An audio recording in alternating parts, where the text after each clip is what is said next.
Hello student, कैसे हैं आप। मैं आशा करता हूं आप अच्छे होंगे और स्वस्थ होंगे। पिछले वीडियो लेक्चर में हमने पढ़ा था दूरी और विस्थापन के बारे में। इस वीडियो में हम पढ़ेंगे, देखो बच्चों, टुडेज टारगेट, दूरी और विस्थापन के प्रश्न, डिस्टेंस और डिस्प्लेसमेंट के प्रश्न पढ़ेंगे हम लोग, और चाल और वेग को विस्तार से पढ़ेंगे। तो चलो शुरुआत करते हैं।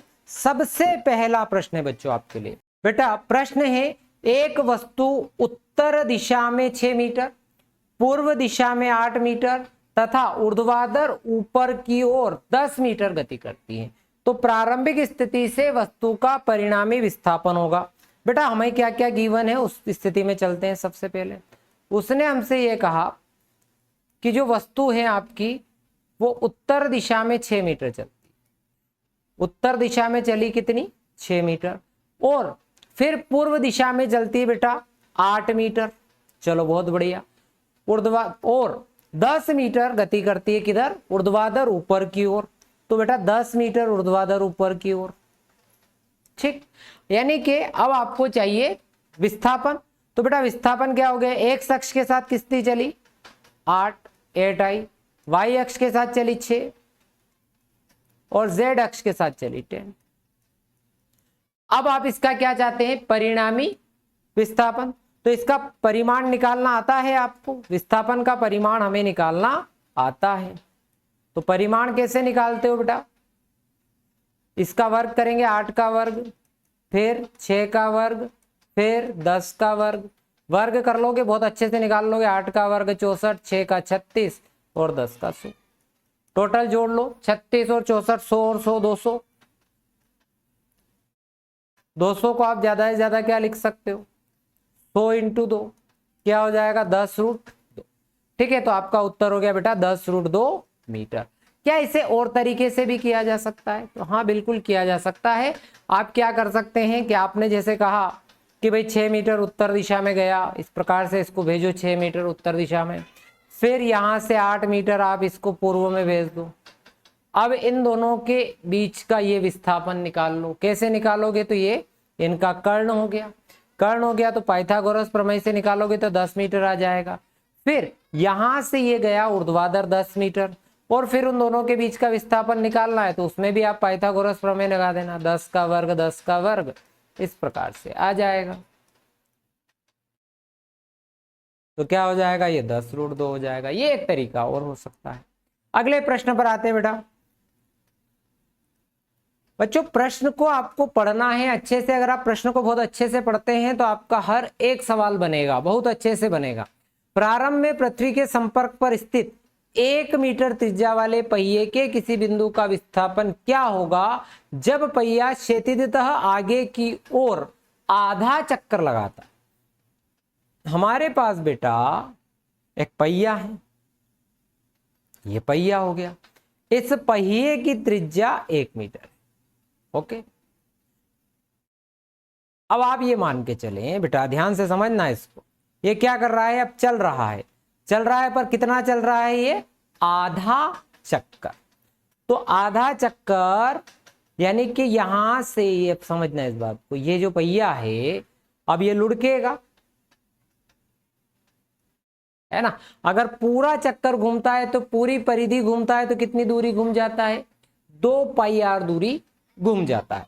अगर ये पूरा चक्कर घूमेगा तो कितनी दूरी घूमेगा, 2πr। पर यहां पहिया जो है वो आधा चक्कर लगा रहा है, आधा चक्कर लगा रहा है, तो ये जो चक्कर चलेगा बेटा, दूरी चलेगा, वो कितनी होगी, πr। ठीक, यहां से चलकर पहले आप कहां बैठे थे बेटा, इस बिंदु पर थे। अब इस बिंदु से पहिया आपका लुढ़क कर यहां आ गया, है ना, दूसरी तरफ चला गया, आधा चक्कर घूम गया, ऐसा घूम गया पूरा, नीचे वाला पोर्शन ऊपर चला गया, ऊपर वाला नीचे आ गया। ठीक, अब बेटा आपको यहां निकालना है विस्थापन। तो विस्थापन क्या होता है, तो प्रारंभिक और अंतिम बिंदु के बीच की न्यूनतम दूरी होती है। ठीक, यहां तक का भी मामला बढ़िया है। हमें चाहिए बेटा ये वाली दूरी, ये। ठीक, ये हो गई हमारी दूरी कितनी, ये 2r हो गई व्यास। r कितना है हमारे पास, 1 मीटर, यानी कि ये हो गया 2 मीटर। और ये पाई आर, आर कितना है 1, तो ये दूरी हो गई आपकी अब कितनी बेटा, ये हो गई पाई मीटर और ये होगी 2 मीटर। अब आप देखिए ये कोण आपका 90 डिग्री का, लगाओ पाइथागोरस प्रमेय, ठीक है। या फिर अपन कैसे लगाएंगे, पाई आई प्लस 2j। अब लगा दो इसमें, तो क्या हो जाएगा आपका, परिमाण निकाल लोगे तो पाई का वर्ग प्लस 2 का वर्ग कितना हो गया बेटा 4, तो पाई वर्ग प्लस 4 इसका उत्तर। या फिर पाइथागोरस प्रमेय लगाओगे तो वही हो जाएगा, कर्ण का वर्ग लंब का वर्ग धन आधार का वर्ग, कर्ण का वर्ग बराबर लंब का वर्ग धन आधार का वर्ग। इस तरह से भी आप लोग कर सकते हैं।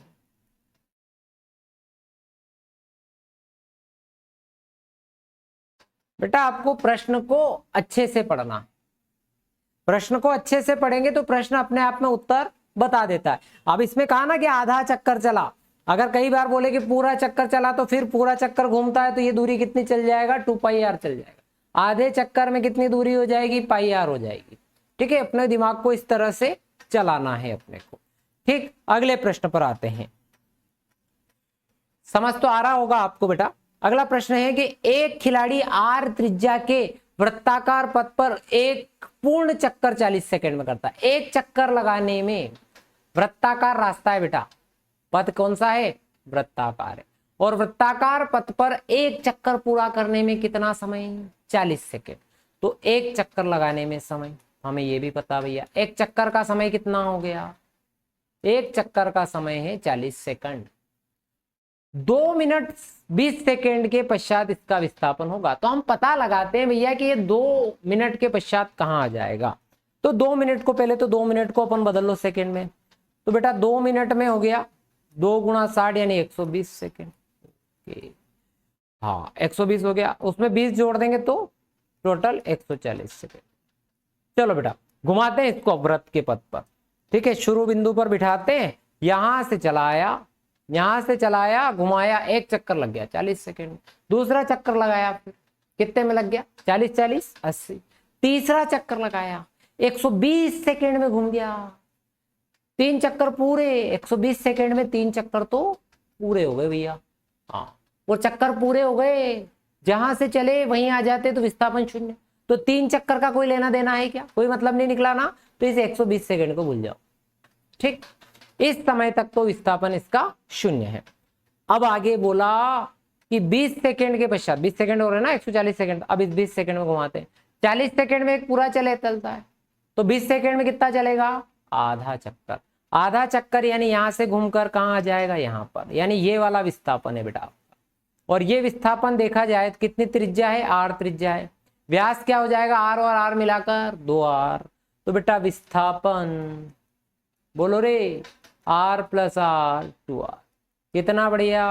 चलो भैया इनका विस्थापन हो गया आपका 2r। अगले प्रश्न पर आते। एक वस्तु वृत्त के चतुर्थांश में वक्री पथ के अनुदिश गति कर रही है। बेटा एक वस्तु जो है, ठीक है, वृत्त के चतुर्थांश में, हमारे पास वृत्त है, ये वृत्त बना दिया हमने। ठीक है, वृत्त के चतुर्थांश में वृत्तीय पथ की अनुदिश गति कर रही है, दूरी और विस्थापन का अनुपात ज्ञात कीजिए। चतुर्थांश अर्थात बेटा चौथे अंश में, वृत्त के चौथे अंश में गति कर। मान के चलो कि ये इस पॉइंट से चलना स्टार्ट किया, इसे ए दे दिया और इस पॉइंट पर आ गई। ठीक, अब वक्री पथ की अनुदिश कर रही है, मतलब ऐसे चल रही है, ये जो आपको दिखाई दे रहा है यहाँ पर वक्री पथ के अनुदिश गति कर रही है। ठीक है बेटा, अब हमें चाहिए ये कोण कितना है, आपको चाहिए क्या यहाँ पर, पहले दूरी, क्योंकि दूरी और विस्थापन का अनुपात चाहिए, तो दूरी निकालते बेटा। तो दूरी निकालने के लिए मैंने आपको तरीका बताया था, क्या बताया था, कोण बराबर चाप बटे त्रिज्या। तो चाप बराबर कोण गुणित त्रिज्या। तो कोण कितना बन रहा है आपका यहाँ पर, π/2। वृत्त की त्रिज्या मान लो r है, तो π/2 r। ठीक है, आ गई दूरी। या चौथा अंश है, आपको दिख रहा है, पूरी परिधि होती है 2πr, 2πr को किससे 4 से भाग लगा लो, तो πr/2 आ जाएगा। ये भी एक तरीका हो गया। विस्थापन, अब ये विस्थापन देखें, विस्थापन कितना, तो बेटा आप ध्यान से देखो, तो ये a और b के बीच की ये जो दूरी है, ये आपका विस्थापन है ना। अब इसे कैसे निकालते हैं, तो इसके लिए सूत्र हम पहले सीखे हुए, 2r sin θ/2। इससे पहले वाला लेक्चर ध्यान से देखना, उसमें बताया हुआ है। तो ये वर्ड लोगे तो आपको आसानी से ये समझ में आ जाएगा। तो बेटा 2r sin थीटा कितना है रे आपका π/2 है, तो ये π/2 और ये 2 और 2 मिला के π/4। साइन π/4 का मान कितना होता है, तो 1/√2 होता है। √2 से कैंसिल करोगे √2r आ जाएगा। अब दूरी और विस्थापन का हमको क्या चाहिए था, अनुपात चाहिए था, तो लगा दो भाग। दूरी यानी कि πr/2 को √2r से, r से r की पिक्चर खत्म। पाई हो गया आपका 22/7, 2√2, 2 से कैंसिल करेंगे कितना आ जाएगा 11, 11:7। कौन सा आ रहा है, तीसरे वाला ऑप्शन आ रहा है। ये हो गया आपका आंसर। अगले प्रश्न की तरफ आते हैं। समझ में आया होगा इसको, है ना। अगले प्रश्न में आने से पहले एक बार और समझ लो। ध्यान देना है, कभी भी वृत्त पर आपको दूरी निकालना है तो कोण का गुणा त्रिज्या के साथ कर दो, दूरी आ जाएगी। विस्थापन निकालना है दो बिंदुओं के बीच में तो 2r sin θ/2 लगा दो, सब जगह लगेगा ये फार्मूला, बस आपका उत्तर आ जाएगा। ध्यान रखिएगा। तो कोई शराबी किसी तंग गली में 5 कदम आगे बढ़ता है, 3 कदम पीछे आता है और बाद में फिर 5 कदम आगे 3 कदम पीछे, इस तरह चलता रहता है। शराबी भैया उसको तो वो तो नशे में टूटने ना, आगे पीछे चलेगा, निश्चित तौर पे चलेगा। अब उसका हर एक कदम 1 मीटर का है। देखो कितना बढ़िया मेजरमेंट है शराबी का, है ना। 1 कदम 1 मीटर चलता और 1 सेकंड का समय लेता है। हमें यह पता लगाना है कि जहां से चलना प्रारंभ करता है वहां से 13 मीटर की दूरी पर किसी गड्ढे में कितने समय के बाद वो गिर जाएगा। समय हो सकता है 29 सेकंड, 36 सेकंड, 30 सेकंड या 27 सेकंड, क्या है वो तो पता लगाते हैं। ठीक है, तो अब हमें ये पता चल गया कि 5 कदम चलने में कितना मीटर, 5 मीटर दूरी चल जाएगा। 3 कदम पीछे आएगा 3 मीटर चल जाएगा। इसी टाइप से 5 कदम चलने में कितना समय लेगा, तो 5 सेकंड लेगा। ठीक है, तो बेटा देखो बहुत सरल है, बहुत आसानी से हो जाएगा। देखो 5 कदम तो आगे गया और 3 कदम लौट आया। अब वापस कितना, टोटल कितना चला, कुल कितना चला, तो कुल चला वो 2 मीटर। समय उसको कितना लग गया, 5 गया 3 आया, 8 सेकेंड का टाइम लग गया। फिर बेटा यहां से 5 3 वापस, फिर नेट तो 2 ही चला, टोटल 8 सेकेंड। फिर 5 गया और 3 आया, अब फिर कितने 8 सेकेंड। अब कितना हो गया 6 हो गया। फिर 5 गया और 3 आया। अब आप यह देखो कि बेटा 2 2 दूनी 4, 2 3 6, 2 चौक 8। अब चल गया बेटा ये 8 मीटर, बहुत बढ़िया। अब 8 मीटर चल गया, अब आगे 5 और चले तो 13 हो जाएंगे। आगे 5 और चले तो 13 हो जाएंगे। अब 13 मीटर चल गया, 5 और सेकंड, 13 मीटर पे चूंकि गड्ढा है तो गिर जाएगा धड़ाम, पीछे आने की जरूरत ही नहीं पड़ेगी। तो अब कितना हो गया ये भैया, 8 8 दूनी 16, 8 3 24, 8 चौक 32 और 5 37। ठीक है, ये ऑप्शन थोड़ा सा मिस प्रिंट हो गई, मिस टाइपिंग हो गई इसकी, तो ये चौथा ऑप्शन है 37, है ना। तो कितना समय लगा, 37 सेकेंड का समय लगा। ठीक है, गलती हो गई थी भैया ऑप्शन में, है ना, ऑप्शन बनाने। तो टोटल समय कितना लगेगा, तो 37 सेकेंड का समय लगेगा। एक बार वो देख लो कि भाई 5 कदम आगे बढ़ा 3 कदम पीछे आया, तो नेट कितना चला, यहाँ पर 2 चला। फिर 5 आगे गया 3 पीछे आया, यहाँ पर भी नेट 2 चला, टोटल 8। फिर 5 आगे 2, है ना, 3 बार 4 बार करना है, 4 बार चलेगा तो 8 मीटर हो जाएंगे। 8 में 5 जोड़ देना 13, 37 सेकेंड का समय लगता है। अगले प्रश्न पर आते हैं। चाल, चाल क्या होती है, तो चाल सभी को याद होगी, आपने बहुत अच्छे से पढ़ रखी होगी, पर फिर भी एक बार हम थोड़ी सी चर्चा कर लेते हैं। तो बेटा मान के चलो कि 2 व्यक्ति हैं, एक ही बिंदु से चलना प्रारंभ करते हैं ये दोनों व्यक्ति। ठीक है, ये दोनों व्यक्तियों ने एक ही बिंदु से चलना प्रारंभ किया, इनका लक्ष्य ये है।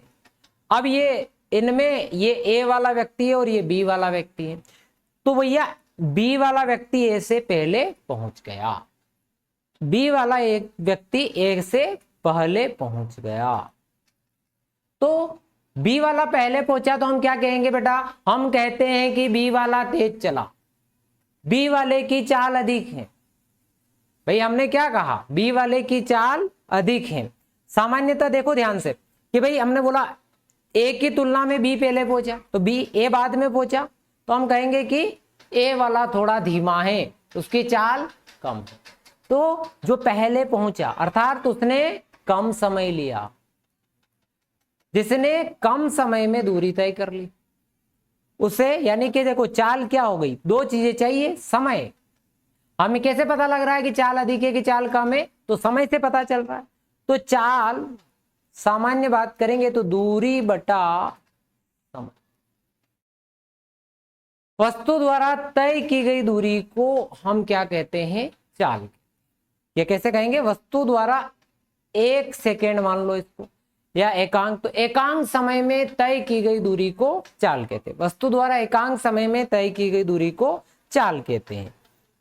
इसका जो मात्रक है बेटा, दूरी का मीटर, समय का सेकेंड, मीटर प्रति सेकेंड। विमीय सूत्र भी निकाल लेते हैं, तो दूरी के लिए एल, समय के लिए टी, एल टी इनवर्स। दूरी कौन सी राशि है बेटा, दूरी अदिश राशि है, तो चाल भी कौन सी राशि होगी बेटा, चाल भी आपकी अदिश राशि होगी। ठीक, अब एक वर्ड और आता है, एक समान चाल। ठीक है, हमें अभी तक पता चल गया कि चाल क्या होती है, तो एकांक समय में वस्तु द्वारा तय की गई दूरी को हम क्या कहते हैं, चाल कहते हैं। अब एक समान चाल,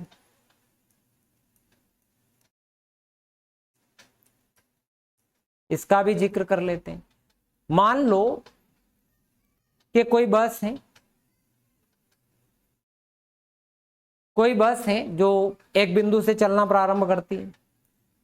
1 किलोमीटर दूर मान के चलो कि एक स्टॉप आता है, वहां पर बस रुक जाती है। यहां से यहां तक आने में ये 10 मिनट का समय लेती है।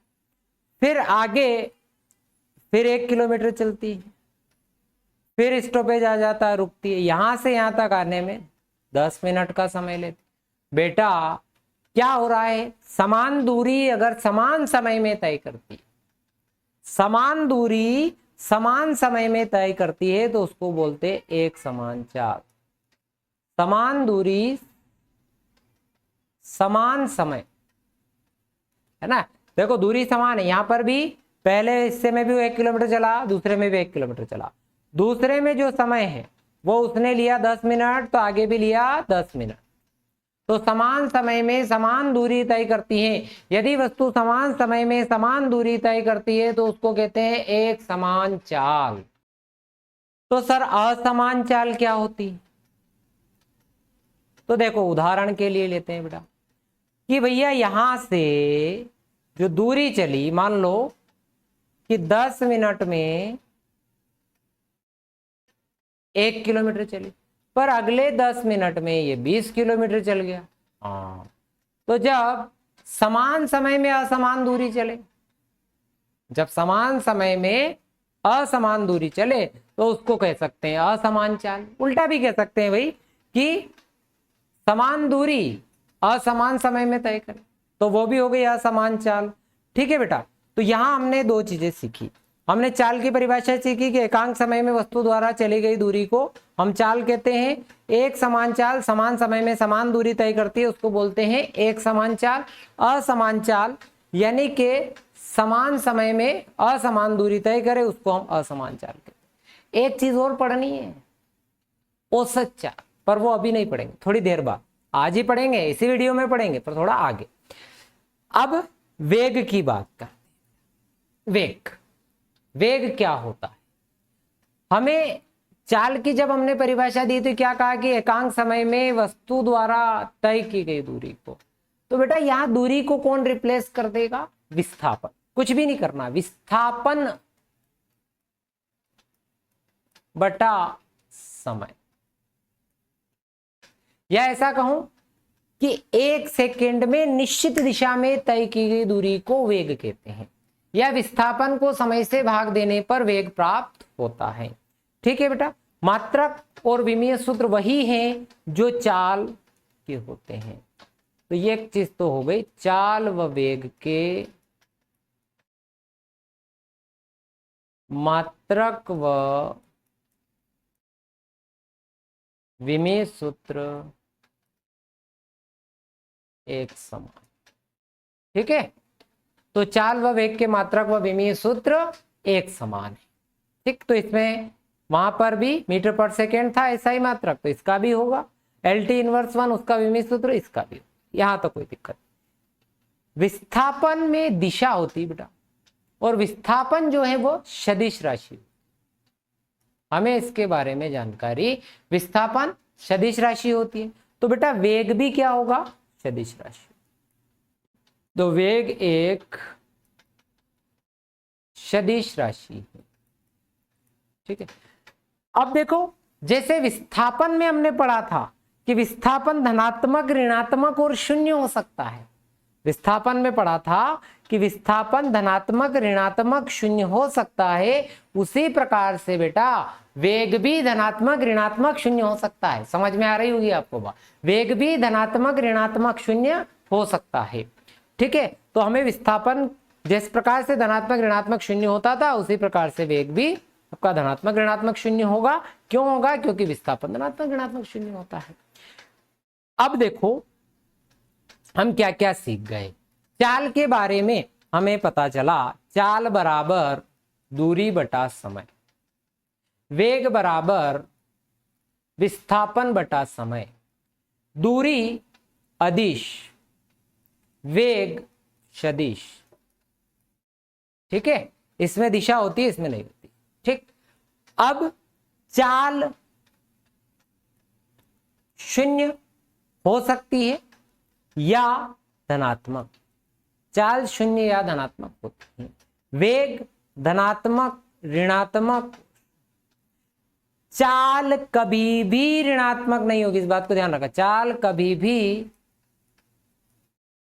ऋणात्मक नहीं होगी। वेग ऋणात्मक हो सकता है। ठीक, चाल शून्य से कम नहीं होगी, है ना। उसी प्रकार से वेग तो तीनों ही चीजें हो सकता है।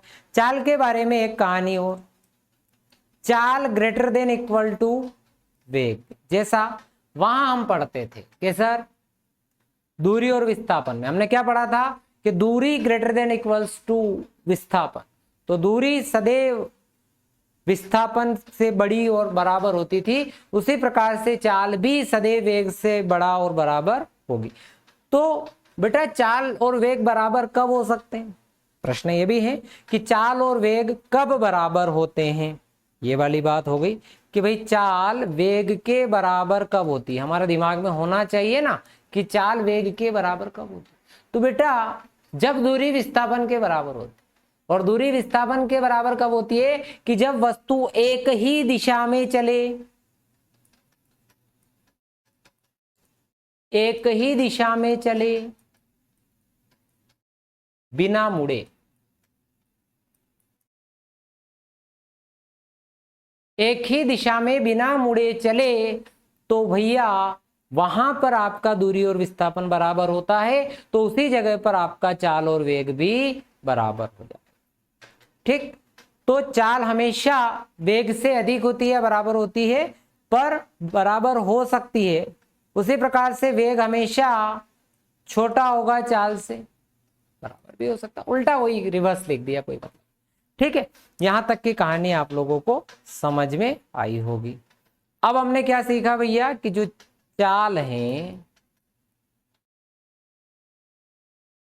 वो वेग से बड़ी या बराबर होती है। अगर इनका संख्यात्मक अनुपात देखें तो चाल बटा अगर वेग देखते हैं तो देखो चाल और वेग का अनुपात सदैव एक से अधिक या बराबर होता है। चाल या वेग का अनुपात सदैव एक से अधिक या बराबर होता है। ठीक, उल्टा करें अगर तो वेग या चाल की बात करें,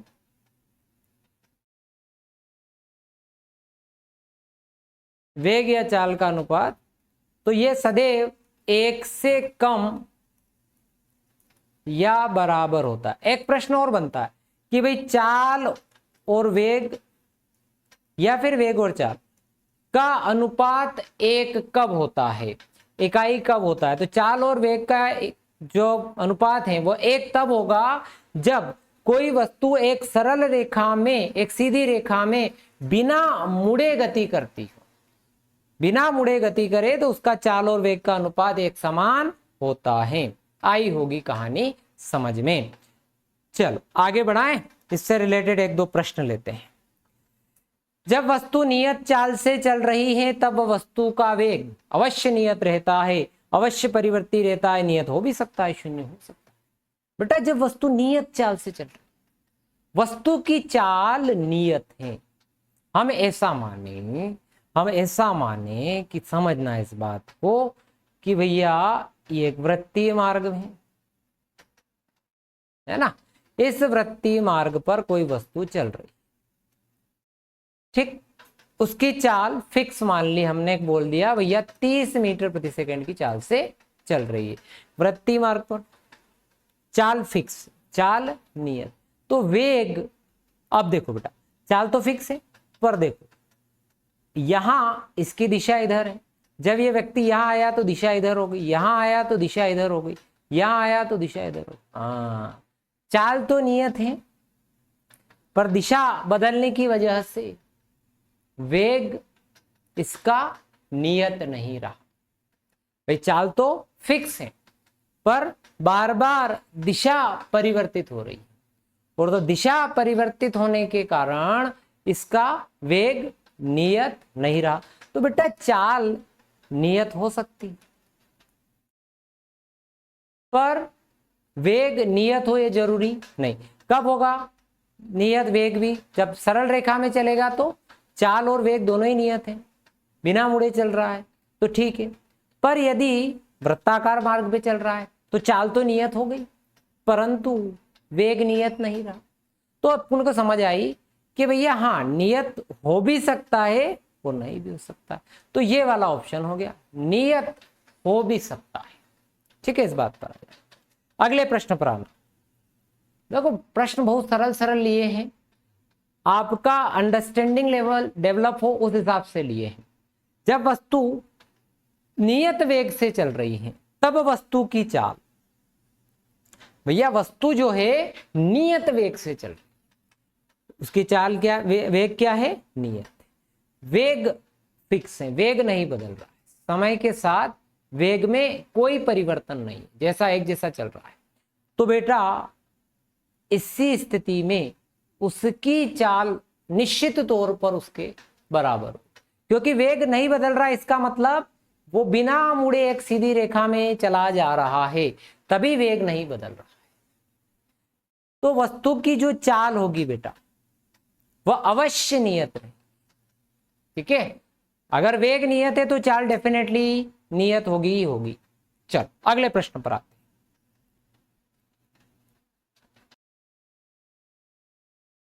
औसत चाल और औसत वेग। बच्चों सबसे पहले हम औसत चाल समझेंगे। औसत चाल समझने के लिए बेटा मैं आपकी यात्रा करा देता हूं थोड़ी सी। हम चलते हैं बेटा कोटा से इंदौर, कोटा से इंदौर चलते हैं। कोटा से इंदौर हम कार से यात्रा कर रहे हैं। कोटा और इंदौर के बीच की दूरी 300 किलोमीटर मान के चलिएगा। हमने मान लिया कोटा और इंदौर के बीच की दूरी 300 किलोमीटर।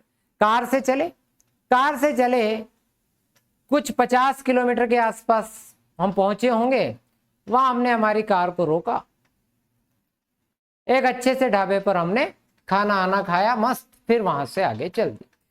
अब क्या है कि यहाँ के आगे से रोड बिल्कुल खाली मिला, खाली मिला तो हमने बिल्कुल आगे का 100 किलोमीटर बहुत फास्ट रफ्तार से बहुत कम समय में हमने कवर कर लिया।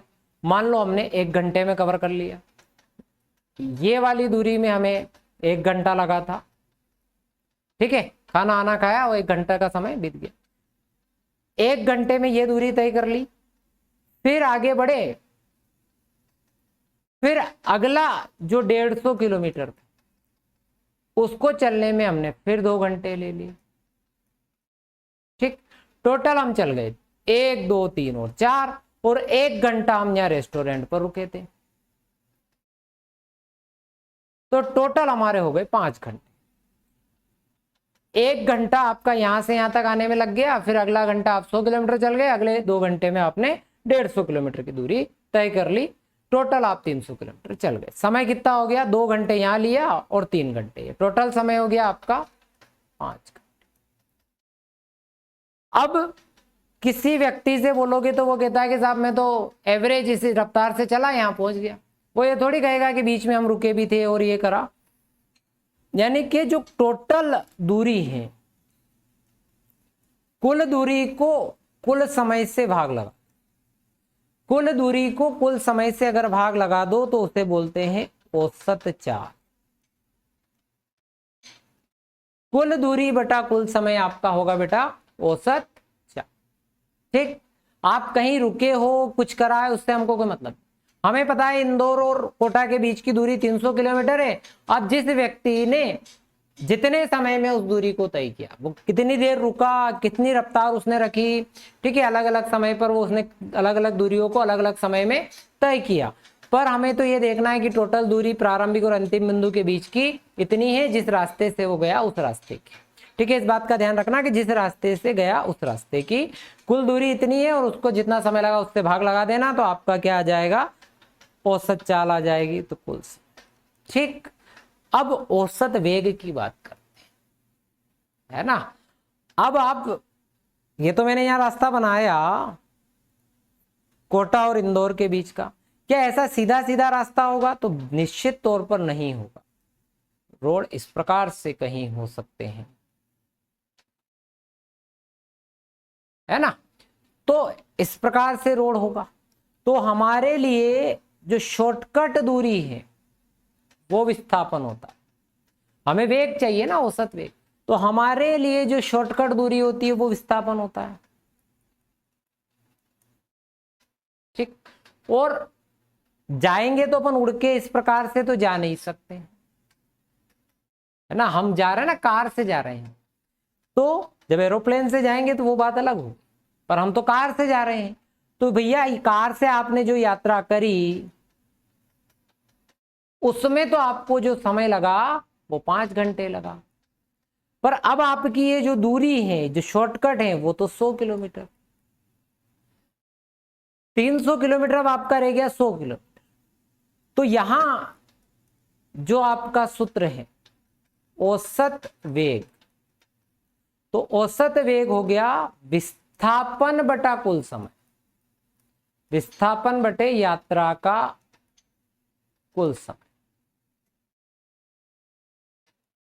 विस्थापन बटे यात्रा का कुल समय कर दो, औसत वेग निकल आएगा। औसत चाल कुल दूरी बटा कुल समय कर दो, औसत चाल निकल आएगी। बहुत सरल तरीका है, ठीक है। दूरी आपको निकालना आती है, समय आपको दिया हुआ रहेगा, ठीक है। नहीं भी दिया हुआ रहेगा तो कैसे ज्ञात करना है वो मैं भी आपको बता दूंगा।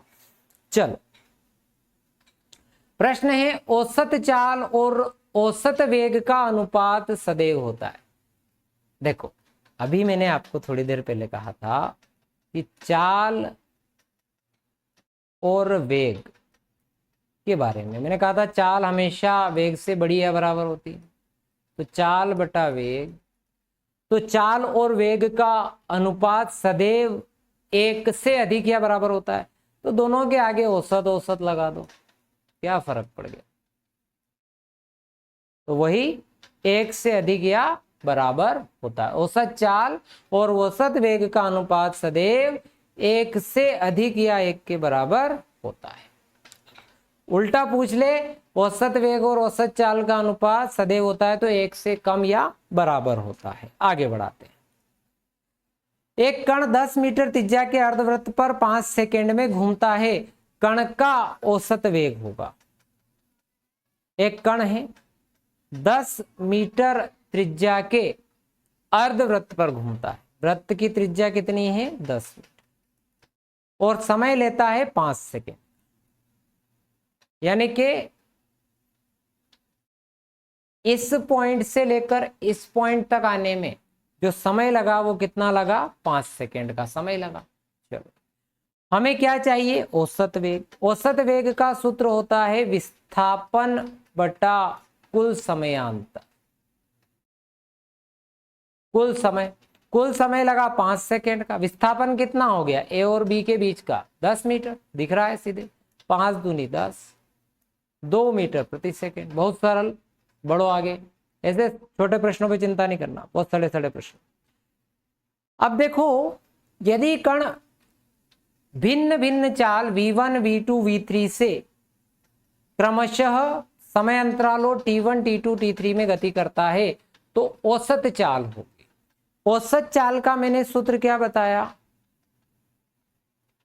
कुल दूरी बटा कुल समय, है ना। हम इसको मान लो कि भाई ये vn तक जाती है और ये tn, ठीक। अब कुल दूरी, अब हमें चाहिए दूरी। दूरी तो हमें दे नहीं रखी है, देखो समय दिया हुआ है, तो t1 प्लस t2 प्लस, अब देखो v1 चाल से जो दूरी तय करी उस समय उसका समय अंतराल था t1। t1 समय अंतराल में उसकी चाल v1 थी, t2 समय अंतराल में चाल v2 थी, t3 समय अंतराल में चाल v3 थी और tn समय अंतराल में चाल vn। हमें चाहिए दूरी। दूरी बराबर होता है, क्या होगा, देखो सरल तरीका याद होना चाहिए, चाल बराबर दूरी बटा समय।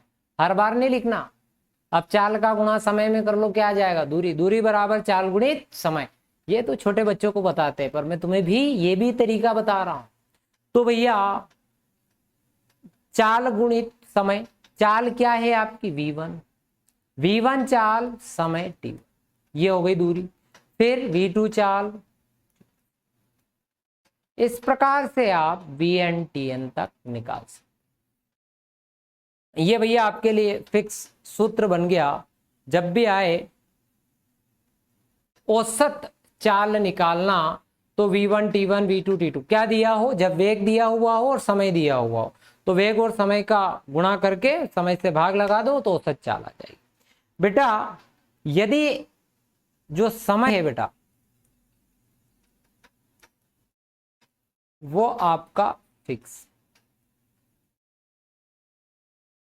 एक जैसे समय में, है ना, एक जैसे समय में अलग अलग चाल से वो दूरी तय करे, असमान दूरी तय करे, तो वैसी परिस्थिति में देखो इस सब की जगह टी टी टी टी रखेंगे, इस सब की जगह टी टी रखेंगे तो टी से टी कैंसिल हो जाएगा और जितनी टर्म होगी नीचे उतनी आ जाएगी जुड़ के, तो n टर्म है, तो v1 plus v2 plus v3 ये आ जाए। एक स्थिति ये भी बनती है, ठीक है, एक स्थिति कभी कभार ये भी बन जाती है कि भाई हमारे पास चाल है और समय फिक्स हो। समय फिक्स हो तो फिर हमारे पास जो समय की टर्म होती है उससे डिवाइड कर देते हैं तो उत्तर आ जाता है। ठीक है, अगले प्रश्न पर आते हैं। यदि कण भिन्न भिन्न दूरियां s1 s2 s3 से क्रमशः v1 v2 v3 चालों से तय करता है तो औसत चाल होगी। तो अभी दूरी है तो दूरी तो फिक्स हो गई भैया, s1 प्लस s2 प्लस और sn तक। अब अपने को चाहिए यहां पर समय, तो समय बराबर हो जाएगा दूरी बटे चाल। तो s1 दूरी चाल v1, s2 दूरी चाल v2, s3 दूरी चाल v प्लस sn दूरी चाल v। ठीक है, ये एक तरीका है सीधे से। ये कब लागू करना है, जब दूरी और वेग दिया हो तो इसका प्रयोग कर लेना औसत चाल निकालने के लिए। तो बच्चों यदि हम मान के चले कि s1 बराबर s2 बराबर 3 बराबर sn बराबर हमने मान लिया s, अब इन सब के बराबर जो है वो है s।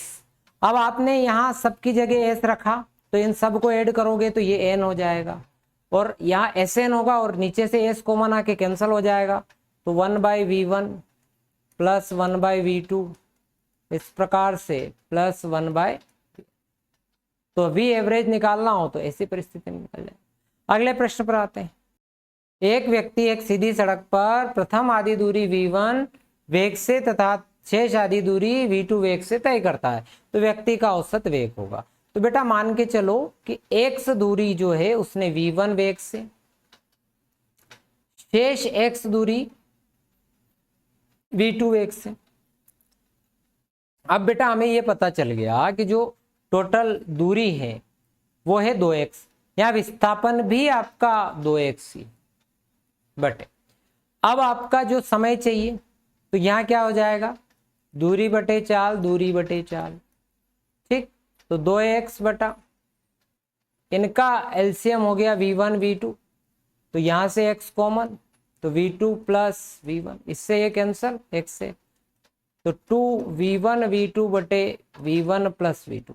बेटा ये तो डायरेक्ट याद रखना है, ये मैंने पहले बता भी चुका हूं अभी, ठीक है। ये v1 प्लस v2 याद रखिएगा। अगले प्रश्न पर आते हैं।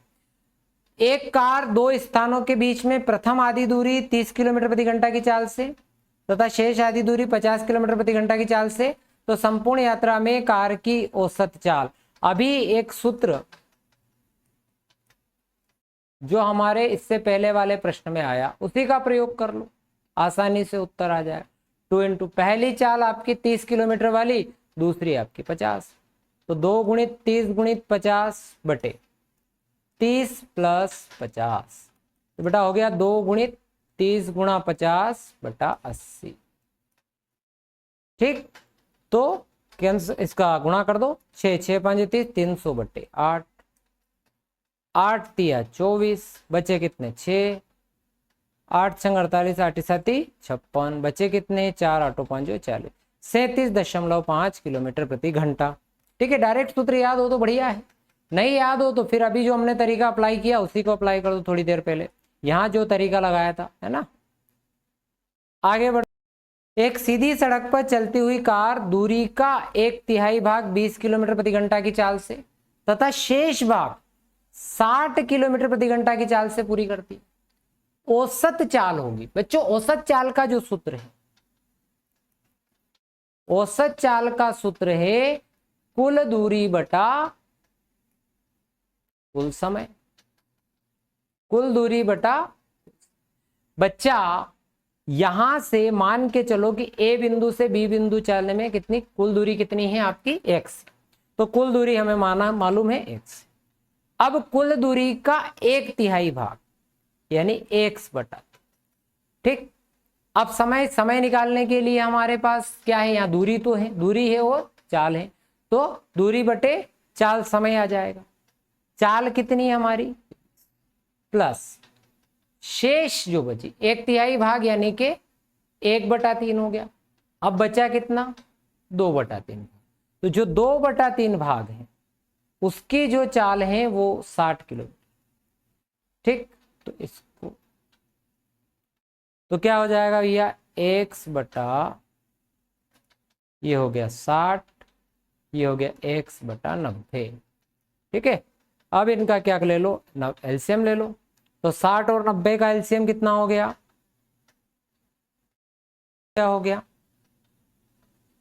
ठीक है 180, 6 3 18, ये हो गया 3x, 9 दूनी 18, 2x, ठीक है। 180 ऊपर चला गया बटे 5x, x कट गया, 5 तिया 15, 5 छंग 30, उत्तर आया 36 किलोमीटर प्रति घंटा, ठीक है। आना हमें यही चाहिए, कुल दूरी बटा कुल समय कर लो, उत्तर आसानी से निकल आएगा, ठीक है। बच्चों वीडियो अगर पसंद आया हो तो चैनल को सब्सक्राइब कर देना और अपने दोस्तों के साथ शेयर करना मत भूलना। थैंक यू वेरी मच, मिलते हैं नेक्स्ट वीडियो में।